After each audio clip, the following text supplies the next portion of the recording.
In this video, I'm going to show you how to calculate an a priori G-power. So that's where you're working out the sample size you need before you start your experiment or your investigation.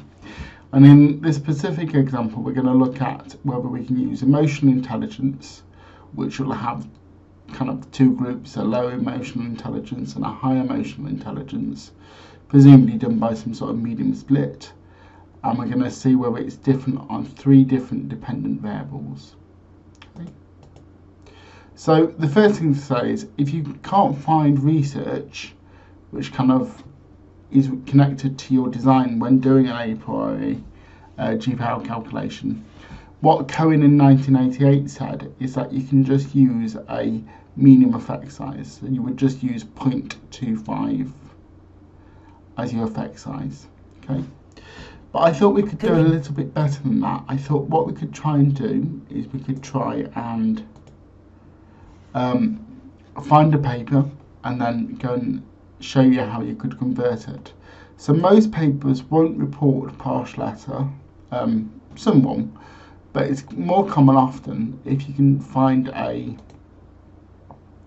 paper which is where they've done some sort of looking for a relationship, particularly when it comes to emotional intelligence work, and then see if you can convert that in from, say, an R value into a partial error or something like that, or a Cohen's F. So there is a website called Stats Help, I think. So if you just Google Stats Help effect size converter, you'll get a spreadsheet that looks a bit like this. And basically what you can do is you can put in R values and it will convert it into the different kinds of effect sizes.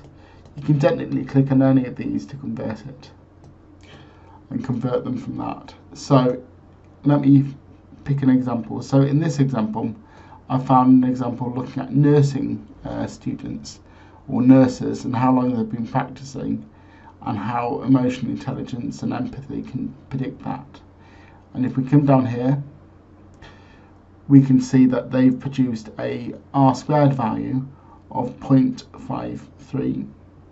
So if we go on to our spreadsheet and choose R, enter in 0.53, and if you enter in 0.53, it gives us a Cohen F of 0.625.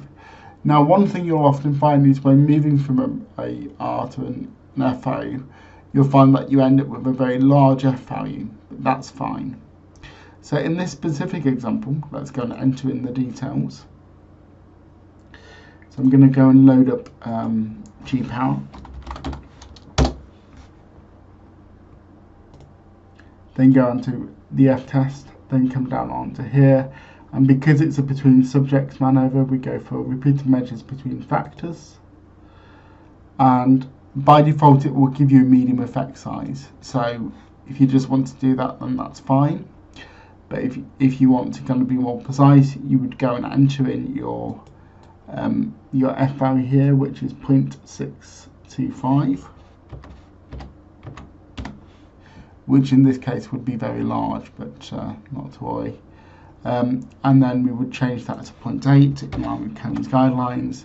Number of groups is 2, so we've got a high and a low group. Number of measures is 3, I believe, but let's just go and double check that. So number of measures is 3. So we change the number of measures to 3. Then you would 3, click calculate, and you can see that we need a total sample size of 10, and that's because we've got a very large effect size. Now if we reduce that down to a medium effect size of 0.25, you can see that you have 44 people. Now I would say in terms of recruitment, 44 people is a good number to aim for, particularly if you're collecting online. So therefore you shouldn't have a problem getting 44. So if you're wondering how you would report this, you would say the following. So if you were using the paper we were using earlier, you would say a priori G-power analysis was conducted, reference to G power, and based on a Cohen's F of, and then what our Cohen's F was, which in this case was actually 0.625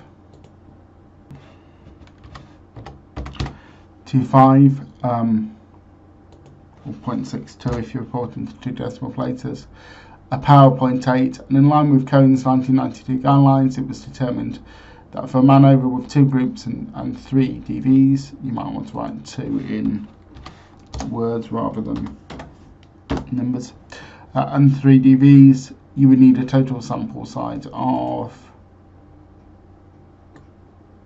what did we say, in this case it was 0.62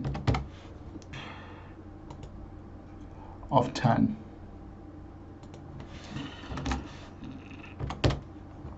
Okay, and then you'd give the reference to your paper and Cohen's paper and the reference to G power. Okay, but obviously that's probably an artifact of just that particular study, and 10 seems very low. So what you might want to do is you might want to just say, you give a generic kind of based on a medium effect size, which is what Cohen recommends if you've not got a paper which is similar enough, and you would just say based on a medium effect size of 0.25 and a power of 0.8, you would need a sample size of 44. So that's how you can both report a specific effect size and also a more general one. And that's how you would do an a priori manoeuvre calculation. If you then do anything like you increase the number of groups, so let's say you've got, I don't know, 4 groups instead of 2, you can see that it increases slightly. Equally, if you then decide that you've run your analysis and it's not worked, you would go and choose post hoc. You would calculate your effect size using the determine function and choosing effect size from variance. So bear in mind that you can request a partial letter from SPSS. Now there's some controversial elements to that, because some people would argue that partial letter always overestimates it, but if you've got the partial letter that you've requested, you can just simply enter it into there and use that to calculate what sample size you would have needed if you don't achieve a significant result.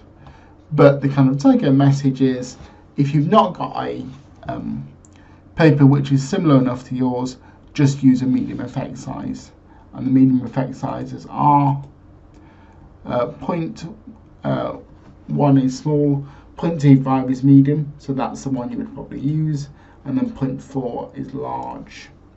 So hopefully that's been useful, and if you've got any questions, please email me on c.tigton@newman.az.uk. Thank you very much.